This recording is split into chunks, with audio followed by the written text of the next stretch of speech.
sure you know that that is the crown monogram of Wilhelm II. Yes, I have heard the history of the watch. Grandson of Queen Victoria. Yes. So how did a watch like this come into your possession? Presented to my father's uncle, William Phillips, for the rescue of some German sailors, mariners, on the high seas on the 13th of March, 1906. What a nice story. I have to say that the Germans and the Americans were always very generous with those sort of presentations. Yes. Lovely crisp engraving. I mean, the watch is hardly used. Very mint condition. Yes. Let's open that outer. And there on the cuvette, we have a relief of the Kaiser himself, again underneath his crown.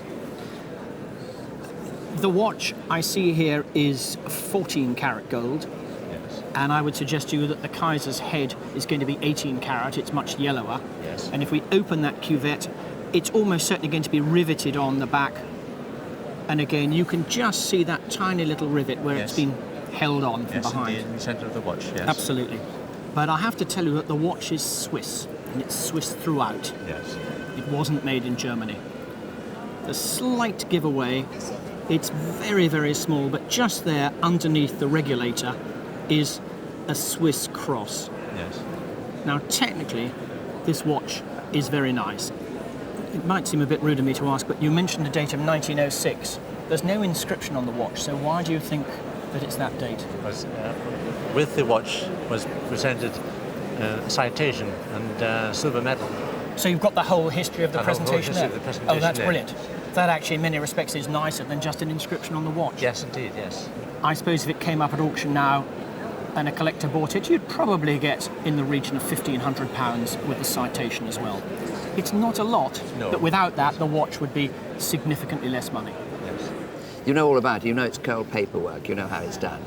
I thought it was quilling. No, well, it's curled paper, and it's a very early process. They used this filigree in the 15th and 16th centuries to decorate religious objects and make little panels. And then, with the Reformation, like everything else, it went out of fashion.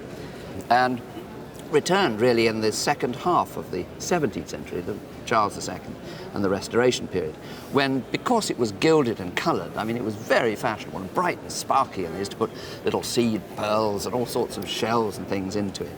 And by 1775, little tea caddies, boxes, caskets were decorated not only commercially, but also by young ladies. I mean, it was a fashionable thing to do. You bought a kit and you rolled your paper up, and the little gilt edges sparkled and made attractive gifts for people.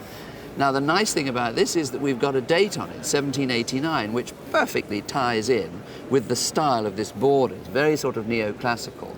So we know that's absolutely contemporary. Tell me about the family history. I mean, how did you come by it?